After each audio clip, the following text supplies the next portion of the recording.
Hai, perkenalkan nama saya Melani Sariputri Borsitorus. Saya dari Universitas Jambi, Fakultas Ekonomi dan Bisnis, Program Studi Akuntansi.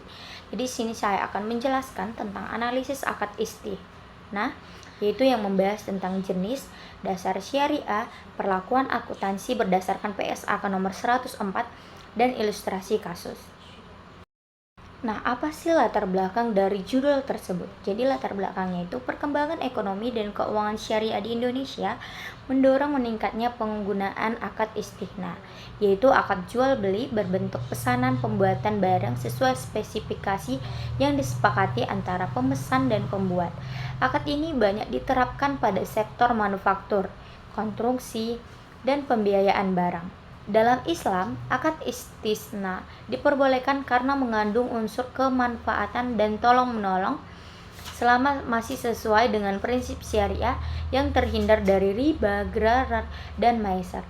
Selain memiliki dasar hukum dari Al-Quran, hadis, ijma, dan kaidah fikih, penerapan akad istisna juga diatur dalam PSAK nomor 104 yang mengatur perlakuan akuntansi terkait pengakuan, pengukuran, penyajian, dan pengungkapan transaksi agar laporan keuangan lebih transparan dan sesuai dengan akuntansi syariah.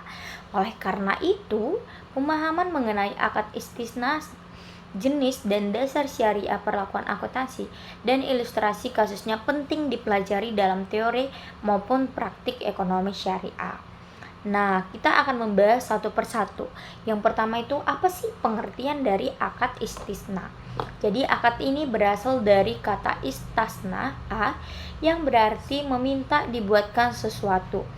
Secara istilah, akad istisna ini adalah akad jual beli dalam bentuk pemesanan barang antara pemesan dan pembuatan barang dengan spesifikasi, harga, serta sistem pembayaran yang telah disepakati. Akad ini banyak digunakan dalam pembiayaan syariah, terutama pada proyek konstruksi pembuatan yang diperbolehkan karena memberikan manfaat bagi kedua belah pihak dan telah dipraktikkan sejak masa awal Islam, tanpa adanya larangan dari ulama. Ketentuan akad istisna juga diatur dalam Fatwa DSN MUI, Peraturan Bank Indonesia, dan kompilasi hukum ekonomi syariah. Dari berbagai pendapat para ahli, dapat disimpulkan bahwa akad istisna ini merupakan transaksi pemesanan pembuatan barang sesuai dengan kriteria tertentu, di mana produsen bertanggung jawab atas proses pembuatan hingga barang yang diserahkan kepada pemesan sesuai dengan perjanjian. Selanjutnya kita membahas tentang dua jenis akad istisna. Yang pertama, dalam praktik ekonomi syariah, akad istisna memiliki beberapa jenis yang dapat dibedakan berdasarkan pihak yang terlibat dan mekanisme pelaksanaannya. Yang pertama itu, jenis yang pertama adalah istisna biasa. Ini adalah akad langsung antara pemesan dan pembuat barang tanpa melibatkan pihak ketiga. Dalam akad ini, pemesan barang langsung menunjukkan produsen untuk membuat barang tertentu dengan spesifikasi dan tenggat waktu tertentu. Semua hal terkait pembuatan, pembayaran, dan penyerahan barang disepakati hanya antara kedua pihak tersebut. Jenis ini cocok untuk transaksi sederhana, misalnya pemesanan furnitur custom atau pakaian khusus. Nah, jenis akad kedua yaitu istisna paralel. Yang ini melibatkan dua akad terpisah di mana lembaga keuangan syariah bertindak sebagai perantara antara pemesan dan produser. Bank syariah menerima pesanan dari nasabah lalu memesan barang yang sama kepada pihak ketiga dengan kesepakatan yang berbeda. Meskipun saling berkaitan, kedua akad ini bersifat independen satu sama lain, yang artinya jika salah satu akad batal, akad lainnya tidak otomatis ikut batal. Jenis ini banyak digunakan dalam praktik pembiayaan proyek konstruksi atau pengadaan barang berskala besar. Dalam istisna paralel, lembaga keuangan syariah berperan sebagai penjual pada akad pertama dan sebagai pembeli pada akad kedua. Keuntungan diperoleh dari selisih harga jual kepada nasabah dan harga beli dari pembuatan barang. Proses ini tetap memenuhi prinsip syariah, termasuk kejelasan harga, spesifikasi barang, waktu penyerahan, dan tanggung jawab atas risiko dalam masa pembuatan. Selanjutnya kita akan membahas tentang dasar syariah akad istisna. Akad istisna kan tadi merupakan syariah yang diperbolehkan dalam akad Islam karena didasarkan pada prinsip jual beli dan kemaslahatan umat. Dalam dasar hukumnya berasal dari Al-Quran, hadis ijma ulama, serta fatwa DSN MUI, dan salah satu dalil yang menjadi landasan adalah Al-Maidah ayat 1 yang memerintahkan umat Islam untuk memenuhi akad atau perjanjian. Selain itu, terdapat hadis riwayat Imam Bukhari yang menjelaskan bahwa Rasulullah SAW pernah memesan cincin, yang menunjukkan kebolehan transaksi pemesanan barang. Kebolehan akad istisna juga diperkuat oleh fatwa yang mengatur ketentuan dan syarat akad istisna dalam lembaga keuangan syariah. Oleh karena itu, akad istisna dianggap sesuai dengan prinsip syariah dan menjadi salah satu instrumen penting dalam mendukung kegiatan ekonomi, khususnya di bidang produksi dan konstruksi.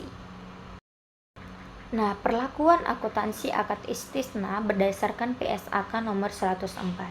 Jadi, perlakuan akuntansi berdasarkan akad ini di Indonesia diatur dalam PSAK 104 yang mengandung tentang akuntansi istisna yang mengatur pengakuan, pengukuran, penyajian, dan pengungkapan transaksi sesuai dengan prinsip syariah.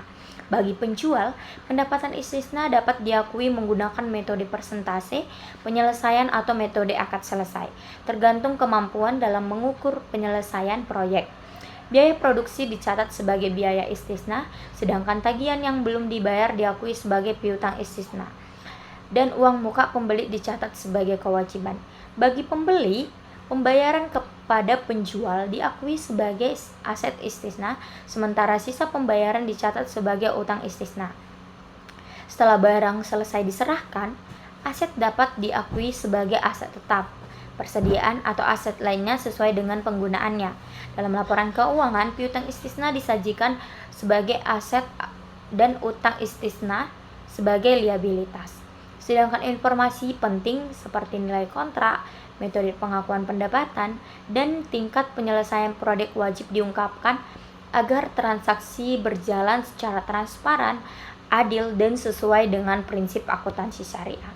Nah, selanjutnya kita akan memasuki satu kasus ilustrasi kasus istisna, yang dimana Pak Andi ingin membuat lemari pakaian khusus sesuai dengan ukuran rumahnya. Karena lemari tersebut harus dibuat terlebih dahulu sesuai pesanan, Pak Andi melakukan akad istisna dengan sebuah toko furnitur. Harga yang disepakati untuk pembuatan lemari adalah sebesar 10 juta, dengan waktu pengerjaannya itu selama 1 bulan.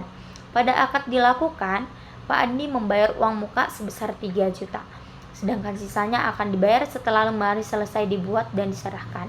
Berdasarkan Ikatan Akuntansi Indonesia, berdasarkan PSAK nomor 104 tadi, uang muka yang diterima oleh toko furnitur belum dapat diakui sebagai pendapatan karena barang masih dalam proses pembuatan.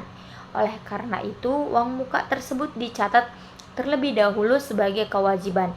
Selama proses pembuatan lemari, toko furnitur mengeluarkan biaya bahan baku dan biaya tenaga kerja sebesar 7 juta yang dicatat sebagai biaya produksi istisna. Setelah 1 bulan, lemari selesai dibuat dan diserahkan kepada Pak Andi. Pada saat penyerahan barang, toko furnitur baru dapat mengakui sebagai pendapatan sebesar 10 juta karena kewajibannya telah selesai dipenuhi. Selanjutnya, Pak Andi melunasi sisa pembayaran sebesar 7 juta. Dari transaksi tersebut, toko furnitur memperoleh keuntungan sebesar 3 juta, yaitu selisih antara harga jual dan biaya pembuatan lemari. Sementara itu, bagi Pak Andi, lemari yang telah diterima diakui sebagai aset sebesar nilai pembelian yaitu 10 juta. Ilustrasi ini menunjukkan bahwa akad istisna digunakan untuk transaksi pemesanan barang yang harus dibuat terlebih dahulu sesuai dengan permintaan pembeli. Nah, jadi kesimpulan dari materi akad istisna ini adalah akad istisna adalah jual beli dalam bentuk pemesanan barang sesuai dengan spesifikasi yang telah disepakati di awal antara pemesan dan pembuat barang. Akad ini banyak digunakan dalam bidang produksi, manufaktur, dan konstruksi karena memberikan kemudahan dan fleksibilitas dalam transaksi. Dalam Islam, akad istisna diperbolehkan berdasarkan Al-Quran, hadis, ijma ulama, dan fatwa MUI karena sesuai dengan prinsip syariah serta terhindar dari riba, gharar, dan maisir. Perlakuan akuntansi akad istisna diatur dalam PSAK nomor 104 agar transaksi dapat dicatat secara transparan dan sesuai dengan prinsip akuntansi syariah. Dengan demikian, akad istisna memiliki peran yang sangat penting dalam mendukung perkembangan ekonomi dan keuangan syariah di Indonesia. Sekian materi yang dapat saya sampaikan. Semoga bermanfaat untuk kita semua. Bye-bye.